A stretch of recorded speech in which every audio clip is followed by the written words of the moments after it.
When Derek Tran pressed Pete Hegseth about whether a member of Congress could be forcibly removed from a press event, he wasn't just asking about a hypothetical scenario.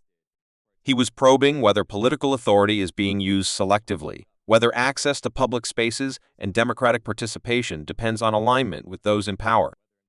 Thank you, Chairwoman. Thank you to the witnesses for being here.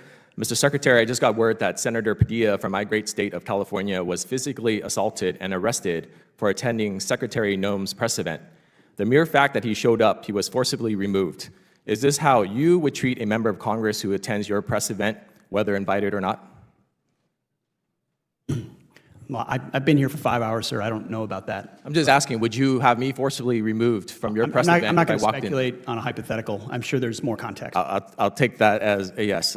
Mr. Secretary, does the DOD have any plans to allow the military to follow the orders of President Trump when his order violates the Constitution?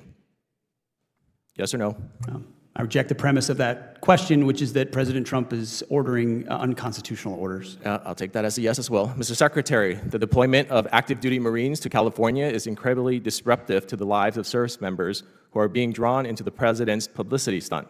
And I want to know how you're planning to take care of these troops. So will you commit to sending my office and this committee a detailed plan on how you plan to house and feed the 700 Marines and potentially thousands of Marines?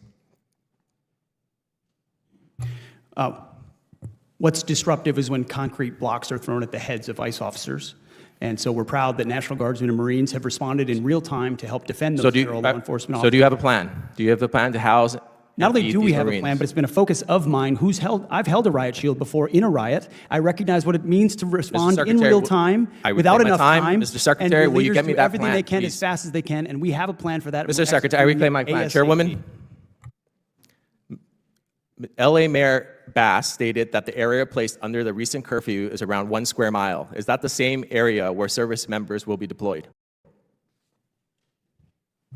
Service members are in Los Angeles to defend law Do you know? enforcement, ICE agents, and facilities. So essentially you're telling me that American people that a 1 square mile block of LA, and for the record, LA County is over 4,700 square miles, warrants the deployment of 700 Marines and the federalization of 4,000 California National Guardsmen.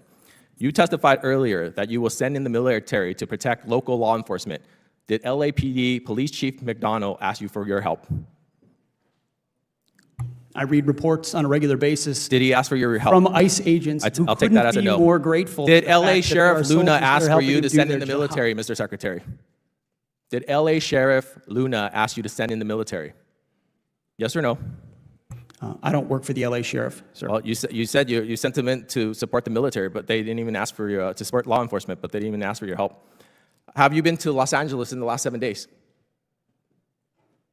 My team is, from the top down, focused on making sure Los Angeles I'll also is, take that as a no. How did you arrive go. at the decision not to coordinate with local law enforcement and the governor's office on the initial deployment? It would be great if the governor attempted to actually coordinate instead of grandstand.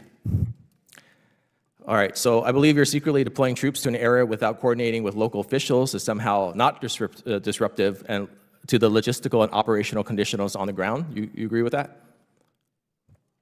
I would need you to repeat the question, sir. Does the department plan on coordinating with Governor Newsom's office on local law enforcement going forward, Mr. Secretary? We've coordinated with local law enforcement quite well, but the governor's been an obstruction to that, of course. All right, Secretary Hegseth, this political stunt, and by your own admission, is expected to cost American taxpayer at least $134 million and will disrupt the lives of hundreds and potentially thousands of active duty Marines and 4,000 National Guardsmen. That's $134 million and thousands of personnel diverted away from critical missions in the Indo-Pacific, where China is rapidly expanding from Europe, where NATO needs US support amid growing Russian aggression, and from CENTCOM, where tensions are escalating so critically that your own General Kurilla had to cancel all his testimony in Congress today. Your redirection of combat-ready troops from real-world national security threats to manage a domestic protest is gross mismanagement and a slap in the face of service members whose lives are disrupted throughout this event. As a veteran myself, it's a disgrace, and you should be ashamed. The refusal to engage directly with that question is telling. In congressional hearings, I won't speculate often becomes a shield, not because the question is unclear, but because answering it would establish a standard. And once a standard is set publicly, it becomes something the public in history can hold you to. So avoiding the answer keeps things flexible, but it also raises concerns about transparency and accountability.